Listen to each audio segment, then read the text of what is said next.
Reno Collier has toured the country again and again and again. The nice part about that is he always seems to wind up in Omaha at least about once a year. It was last January that we welcomed the comedian to the show. Some exciting things have happened for him since then, right? We're delighted to welcome him back, Reno Collier. Good to be back. Hey, sir.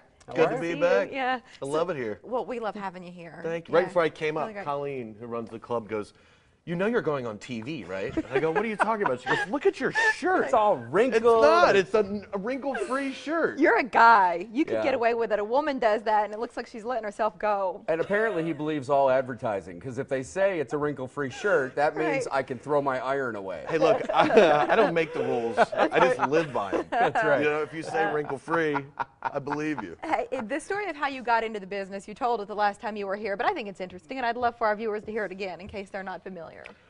You mean the comedy club? Yeah, going from teaching to that. I was a teacher, and I was working in a comedy club on weekends, bartending and stuff like that.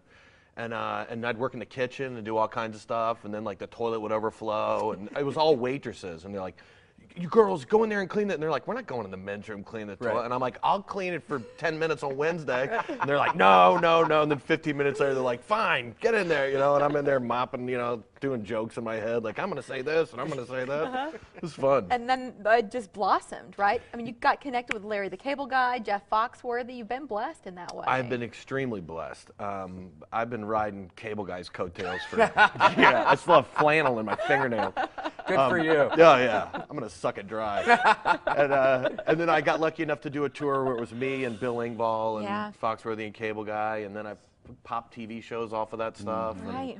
I've been It's very just great. blessed. Yeah, we're talking about this show, the RV Boat Fishing Expo, right? Yeah. You're an outdoors guy. In fact, you just started a show last summer on Animal Planet, right? Yeah, called Top Hooker. It's an extreme fishing show. Is that funny? It's not what you think it is. Wait a minute, why are you laughing? It's not what you think. It's right. a fishing. Because we're supposed It's a to. fishing With that show. title on a fishing, It's a fishing show. get out. Don't yeah. do the other joke you did on my show earlier. I won't. I promise I will not. It was fun. People Yeah. could see it right there. I mean, it's, you know, when they tell you how to describe, like, it's high octane, it's, you know, whatever.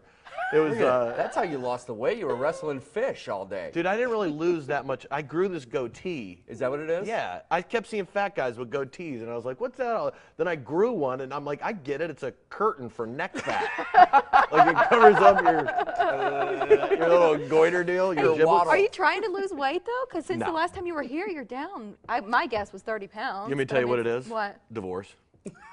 Seriously? I'm dead serious. My wife took off, but you know, I'm not kidding. Like, you could eat and drink whatever you want, and for some reason the stress or so anyway, she took off. So now I'm dating a college girl. You know? Is that a joke? No, I mean she's 58. She takes night classes. Just in college. But I got free parking at DeVry. I like you. I don't want to That's laugh at awesome. this. If No, this no, makes no. you I sad, know. I don't No, want to laugh. it's horribly sad, but at the same time, I have got material.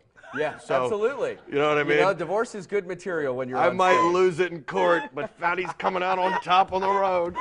That's right, exactly. It's the all sorrow diet. Yeah, That's it is. awesome. Yeah. You've You're hosted, so sweet. You're looking at me like, I oh my I know, feel God. so she's bad. like, she didn't know what to I was do. really concerned about you because I know that you grew up in West Virginia. I was even concerned about the drinking water situation with your family. Is everybody good? Oh, it didn't even affect them. Okay, good. Because they Yeah. drink whiskey. They're so used to it. The moonshine kills everything else. It's like, oh, that ain't gonna hurt nobody. Do you like doing like hosting shows? I know you did one for NBC 5 years or so ago. You just did this Yeah. for Animal Planet. Is that going to be your next thing? Are you going to try to stick with stand-up? What are your thoughts? I'm doing I can't really talk about it, but I'm going to be in a movie that we're filming coming up in March, and then I'm still trying to get host jobs, and Yeah, you you know, like doing that stuff. it's fun. But is there something about stand-up that kind of like scratches an itch for you that even that other stuff can't? Oh yeah, stand up is definitely the funnest.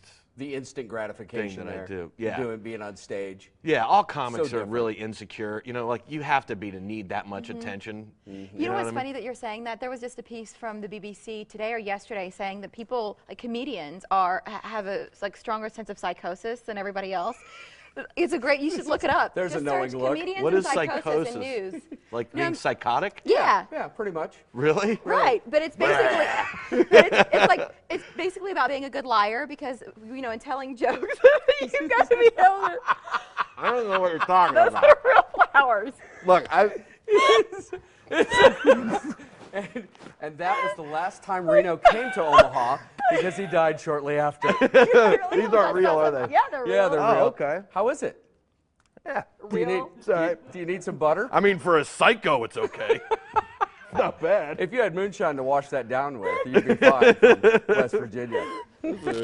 Anything else on your mind, Reno, before we let you go? No, I I'm feel feeling pretty we've- good. We've hit it out of the park. Now that I on know this I'm crazy. You know, you do have to be a little off to go around the country constantly, get on stage, subject yourself to that, and tell jokes to people. You know, you have to Right. be a little crazy, don't you? Hence I the mean, divorce. Really. Well, I hope that works out okay for you. I mean, Oh, thank you. You know, you get I'm out of sure it with it'll be all something right. still. Hey, you're a your great name. guy. I'm sure it will. You know what? There's a lady right here in Omaha looking for you right now, I'm sure. I don't know that you're not ready for that, are you? No. Ready for a new one? No, Let's just get no. past this first. Yeah, no, it's a process. Funnyboatomaha.com if you'd like to get tickets. You can also call the Bone Phone, and that number is 493-8036. Call the what? The Bone Phone. I can't believe you'd say It's something the like Funny that. Bone Hotline. Says the Five- man that ate a rose. 5 shows, 2 tonight, 2 tomorrow, 1 on Sunday. He's Reno Collier. It's nice to have you here as always, Great Reno. to be here. Look I forward love to seeing you next guys. year, okay? Me too. Me